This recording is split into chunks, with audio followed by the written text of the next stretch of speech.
Hai, Assalamualaikum.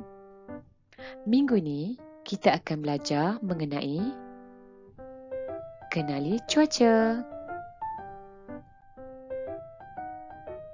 Kawan-kawan, cuba tengok cuaca kat luar hari ni. Hari ni panas ke? Berangin? Mendung? Atau hari nak hujan?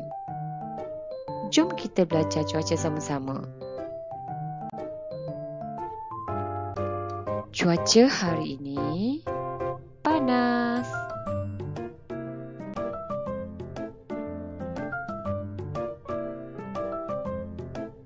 Bila cuaca panas, kawan-kawan boleh lakukan aktiviti di luar rumah seperti aktiviti berbasikal.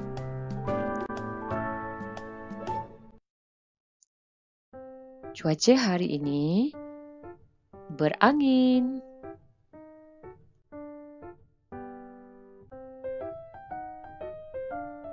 Apabila cuaca berangin, kawan-kawan boleh lakukan aktiviti seperti bermain layang-layang.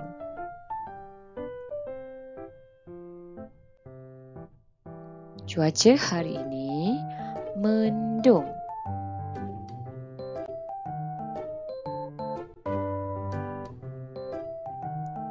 Apabila cuaca mendung, kawan-kawan boleh lihat warna langit akan bertukar menjadi biru gelap. Dan ini menandakannya hari nak hujan.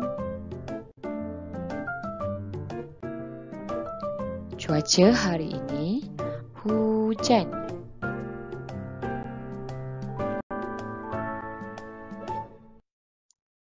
Kalau kawan-kawan nak tahu, beginilah rupa titisan air hujan yang turun.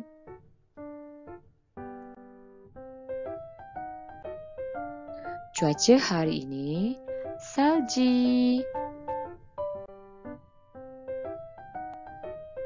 Di negara kita tidak mempunyai musim salji tahu kawan-kawan. Tapi kawan-kawan boleh merasai pengalaman main salji apabila melawat di negara yang mempunyai 4 musim. Jom kita sebut cuaca yang telah kita pelajari kali ini.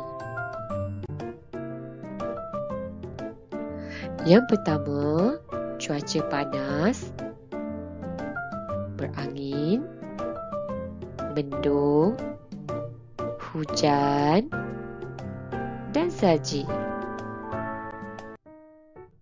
Selamat menjalankan aktiviti. Jumpa lagi ya kawan-kawan. Assalamualaikum. Bye.